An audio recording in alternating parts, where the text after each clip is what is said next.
Do you think that an adverse set of events is now likely to take place as far as the growth of the relationship is concerned?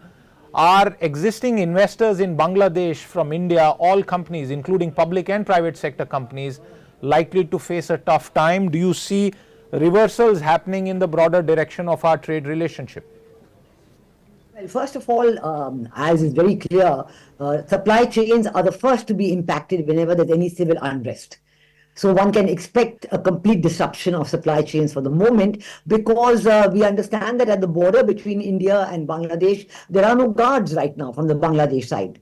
So there's no policemen, there's no guards, there's complete anarchy in Bangladesh. We have to recognize that.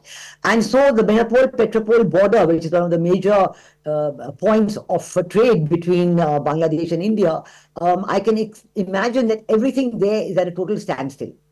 I think we must also remember that the impact on Bangladesh also will be very severe, because while India has a very large number, does have a surplus balance of trade and excess exports of about $9 billion to Bangladesh, but many of these export items are inputs into Bangladesh's own export sector, like ready-made garments, textile yarn, textile machinery, and even some for the pharmaceutical sectors. So if there is any stoppage in the Bangladesh factories, and many of them have been shut down now for quite a long time, then everything will back up, and there will be, of course, as you're noticing, perishable goods also stuck at the border. There will be the fish coming from the Bangladesh side. There'll be other items going from the Indian side, agricultural products, even onions and so on, that go from the Indian side. So definitely there will be an impact on trade.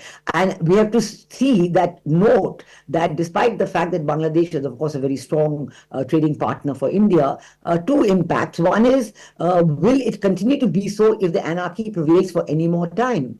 And even if the anarchy stops, even if with Professor Mohammed Yunus reaching Bangladesh only tomorrow evening and then trying his best to get things under control, how long will it take for things to resume?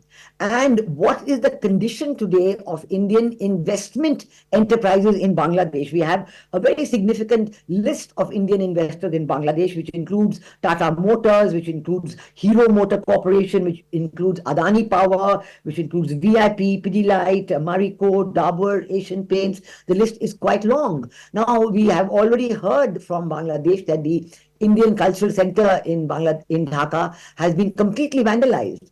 I mean, I think you were showing visuals of that. I don't know whether you noted that it was the Indian Cultural Center, but it has been completely vandalized.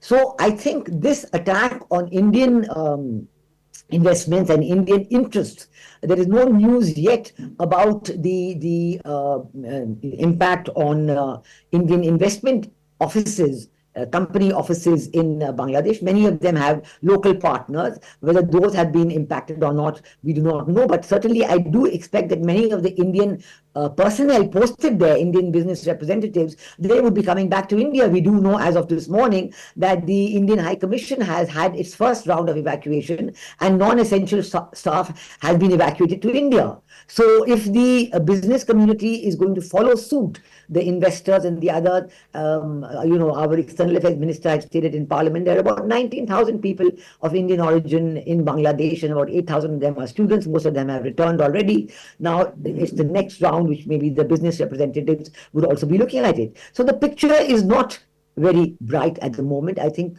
we have to take an assessment on why did this anarchy come about. It's very easy to talk about student reform and student protest, but it is what is the reason for the regime change?